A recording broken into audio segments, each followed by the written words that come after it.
This is SelfWork, and I'm Dr. Margaret Rutherford. At SelfWork, we'll discuss psychological and emotional issues common in today's world and what to do about them.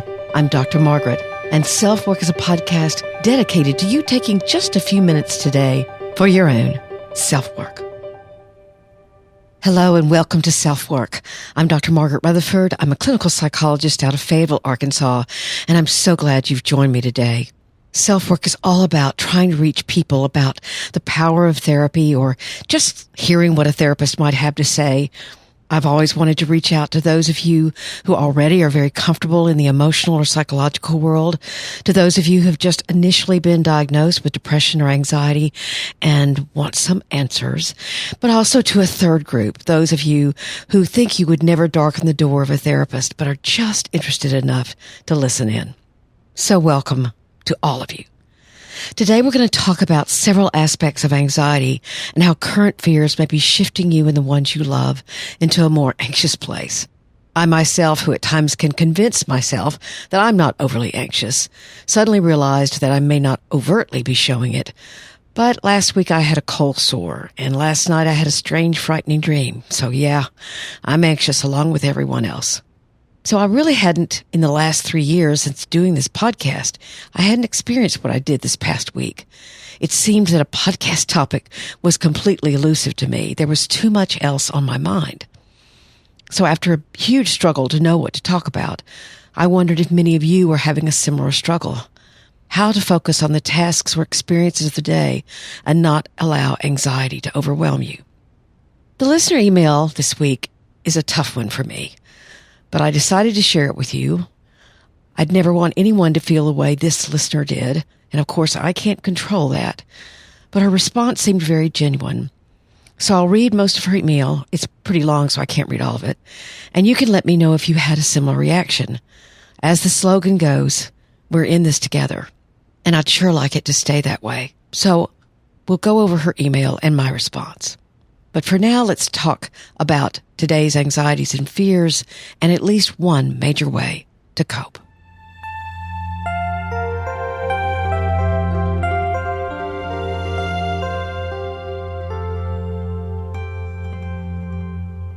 I just came back from a walk outside where families were outside gardening, my neighbors, making the most out of a beautiful sunny day. They, like me and my husband, are largely staying at home due to COVID-19. Although Arkansas isn't quarantined as of yet, I've been working from home for 2 weeks, and getting outside just felt incredible. But I also went for a walk because I'd been trying to write this podcast script for 3 hours, and what was showing up on the page just didn't work. It seemed trite, juxtaposed with the news of the day. A potentially deadly virus, a huge tornado ripping through another town in Arkansas where I have loved ones. Only a few people were seriously hurt there, probably, ironically, because that city was on lockdown. So the usually busy mall and a street full of fast food places that normally would have been packed on a Saturday afternoon were mostly empty. The sirens went off and people were already at home and sheltered, but now for 2 reasons. How they're going to build things back again with all that's going on is hard to imagine. So how am I trying to handle this anxiety? My friends and I are texting. We had a family meeting on Zoom tonight. Everyone is asking one another, how are you doing? One of my nephews is an ER doctor in South Carolina and on the front lines. I have family members and friends who have lung issues. I'm in a Facebook group that someone started in my area where people are asking for help, and those that can help do help. Whether it's with food or money or help with just a chore, people are helping people, even 6 feet away. My patients are sharing with me their own concerns, and we're working on coping and management skills. Those who already had anxiety are having a lot of trouble. Stress like this will cause each of us to get out old coping mechanisms, some of which aren't constructive just to get by. I was reading a Facebook post from a friend who's been anorexic all her life, and now she says she's struggling to eat at all. People with OCD are likely to start counting or cleaning more. Those with depression may find that it's even more difficult to care about anything and may isolate even more. Financial worries abound and ambiguity, not knowing, reigns. So with all of this on my mind, I hit the road, abandoning my 3 hours of typing and retyping and then retyping. I still didn't have an idea for a topic when I walked back in. feeling good at least that I'd sweated some of my anxiety out, until suddenly I realized that I was likely not the only one who was struggling with perspective. How could I focus on work or the podcast or fixing dinner or exercising when there's a pandemic going on that may hurt people I love? How could I get control of my anxiety? And then I thought, maybe that was a topic. Let me quickly say I struggle with this just like you do. Yesterday, in fact, I was in a damned if I do and damned if I don't kind of mood. I couldn't seem to get on even a slightly productive or positive route. I binge-watched Netflix, knowing that today would be more packed because of my lack of action.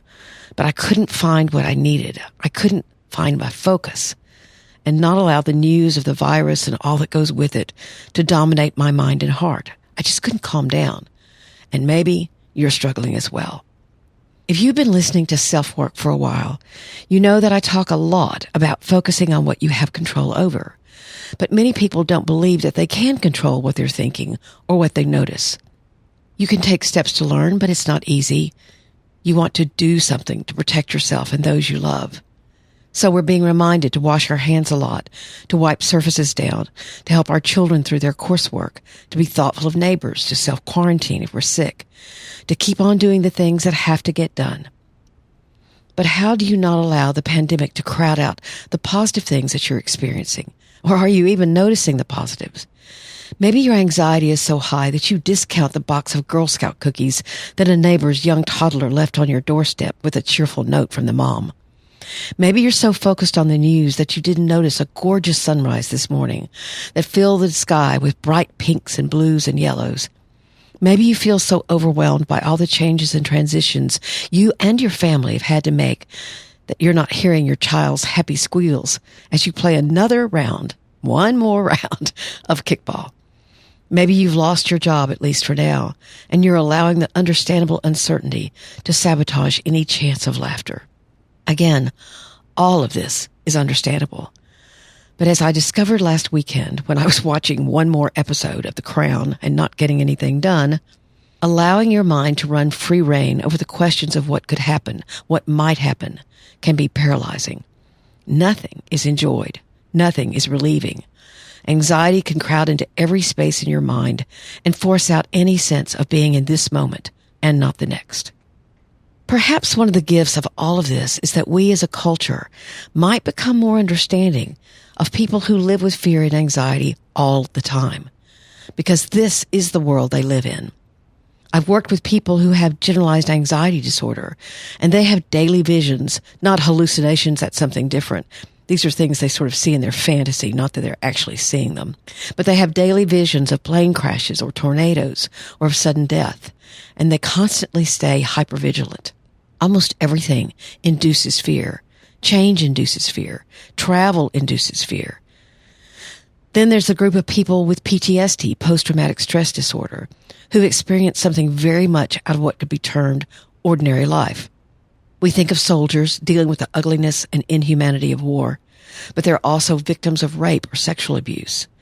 There are people who barely survived a fire and were horribly burned. There are people who fall into literal pits and are imprisoned there for hours or days until help arrives. People with agoraphobia who become frantically anxious about leaving home. To these folks, focus on something else seems not only improbable, but impossible. The fear you are trying to cope with now is the fear that their minds lead them to day after day after day. Maybe you can begin to see and understand why they get hurt when even their loved ones say, well, you should just focus on something else. Now, the good news is that focusing on something else can be done. But just like everything worthwhile, it takes practice and patience. And now, as the entire world is trying to cope with the anxiety of COVID-19, people are looking for answers of what to do to contain their anxiety. And actually, it might seem that the direction they're taking is contradictory. When Deepak Chopra, an internationally known leader in meditation and holistic health, asked people to join him in a worldwide meditation, I think it was yesterday, more than 1 million people showed up, but the quantity of viewers crashed the link. Now, why would anyone whose mind is in the throes of anxiety think it was helpful to lean into their own mind, to check in with it? Wouldn't you want to run as far away from your mind as possible? But that's exactly what the meditation experts are saying. At these kinds of times, at any time, you need to lean into your mind, to begin to practice focusing and being more aware of what your mind wants to do, and to begin to slow it down. I have a rudimentary understanding of this, but when I practice meditation, it does really help my overly busy mind to slow down. And what I remember during the day are the things that I practiced that morning or sometime that week, but I remember them.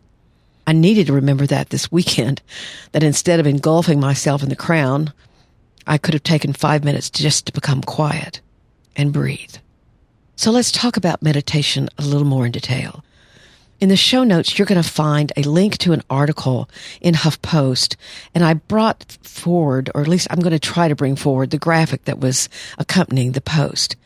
It was a research article on the positive effects of meditation. You can see that mindfulness and meditation practice, especially over time, can have widespread results. From everything to reduce blood pressure, to reducing inflammation, to decreasing depression, to actually building one's own immunity. Those are the results of slowing down. Spending just a few minutes in a meditative state can help in so many ways. So what's involved? Simple things, really. You sit comfortably in a calm place. Now, you may have to get up a little early, but it's really just for a few moments, so it's very doable. Then you focus on your breathing or a mantra. Then you focus your mind on that breath or that mantra. In fact, people of faith might use this as a mindful prayer exercise, and that fits the bill as well. And the wonderful news is that there are a lot of really good and inexpensive apps, or some are for free, to help guide you. Again, you'll find a link in your show notes for the best meditation apps. I used Headspace. It guided me into focus. And it's interesting because you can choose the varying amount of time you want to spend. I chose 10 minutes. And at first it's a little weird, but I got to where I greatly look forward to it every day. Now, in your show notes again, lots of links. There is a link from Very Well Mind to the 8 best 2020 apps. To name a few, there's also 10% Happier, Calm, and even one for kids. Remember, meditation isn't a part of a particular faith. It's a mind practice. It's a mental practice. It was really in 2018 and the beginning part of 2019 that I did this almost every day, and I found it to be so helpful. And why in the world I ever quit, I'm not sure. I just let it slip, but I'm going to be heading back. So I'm making myself a promise, and maybe you can as well. I'm going back to meditating every day, even just for 5 or 10 minutes, because it's one more thing I can do. Part of the meditation that I was taught at Headspace reminded you that you're also thinking of the well-being of all who might be directly affected by your meditations, or you being more in the moment. The world at large would also benefit. So not only do you want the practice to help you, but others that mean a lot to you. Again, Deepak Chopra now has set up a free 21-day trial along with Oprah Winfrey to help you get started. I heard about it just a couple of hours ago and thought I'd turn you on to it. Now, I'm not getting paid to suggest it. I'm just a believer. The link will be in your show notes as well, and it's from the chopracentermeditation.com, so you can see it there. So very good luck to you. And be mindful of your anxiety, lean into it, and then grow in the ability to calm yourself with meditation.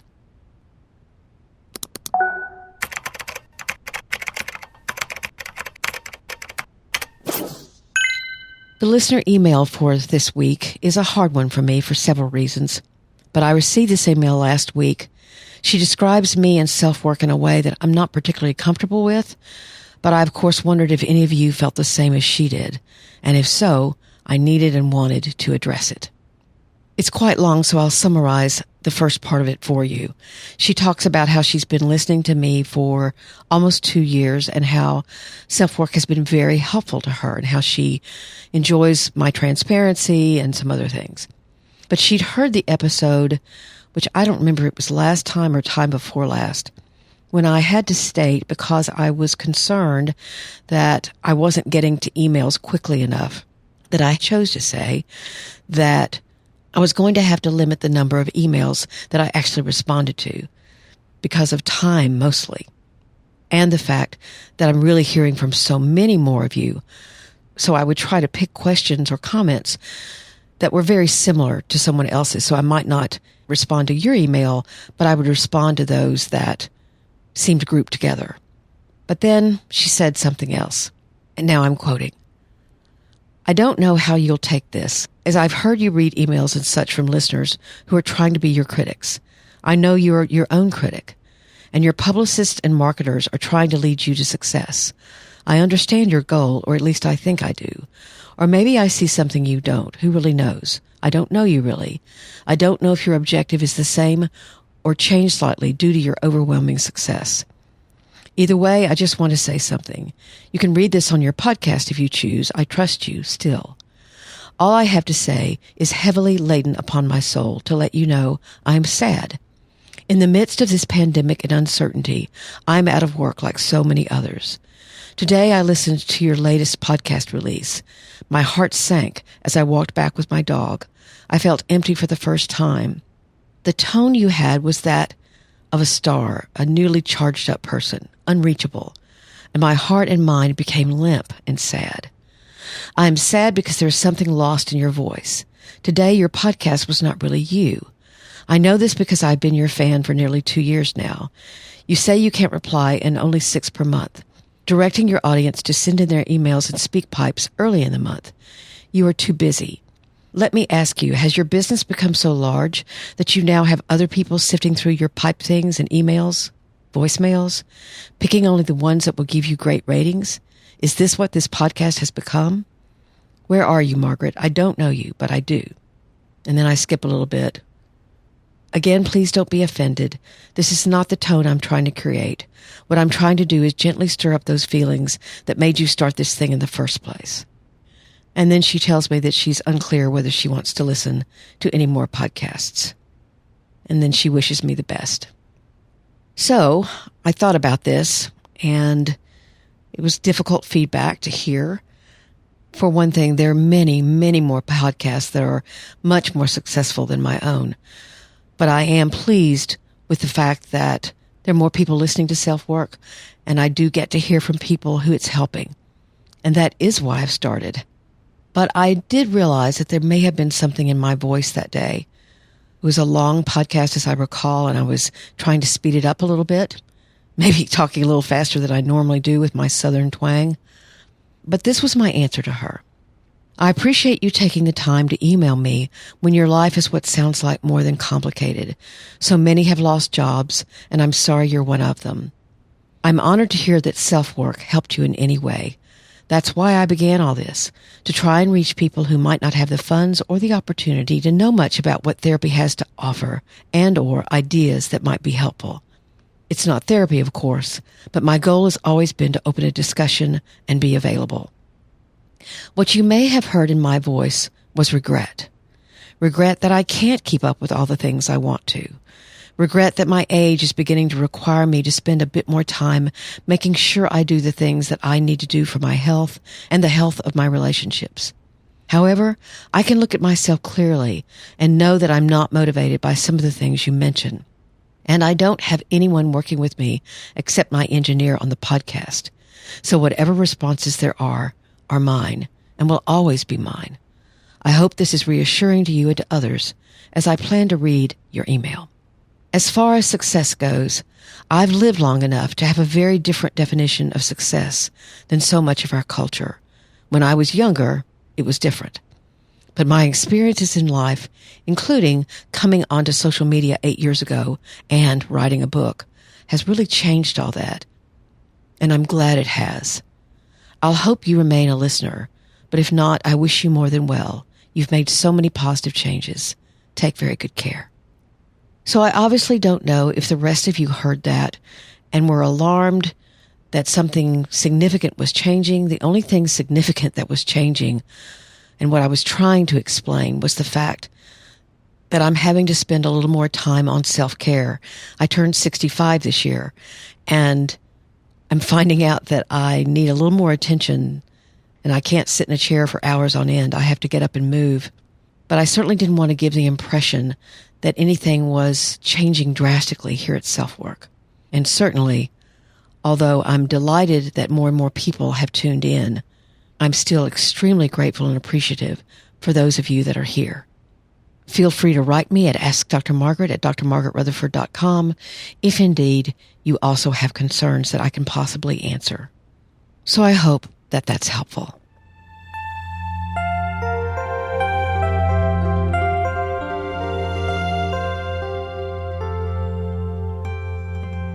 Thank you again for being here. This is the 174th episode of SelfWork, and I enjoy it just as much now as I did at the very beginning. There are lots of ways to reach out if you want to. You can go to my website at drmargaretrutherford.com and subscribe there. That's a really easy way of keeping up with the podcast and the blog posts I do every week. Again, you can email me at askdrmargaret at drmargaretrutherford.com. I have a Facebook group, and you can join that Facebook group at facebook.com/groups/selfwork. We're almost 2,000 strong, a very diverse and supportive group. I'm really enjoying it. I do have a book out. It was published in 2019. It's entitled Perfectly Hidden Depression: How to Break Free from the Perfectionism That Masks Your Depression. It's on the kind of perfectionism that can mask pain that has been long suppressed and is actually causing an overlooked form of depression. I'm passionate about the topic. If any of you would like me to speak to your workplace or a club you have or something that might be helpful to them, then just contact me again at my email and perhaps we can work something out. All of that would be free, of course.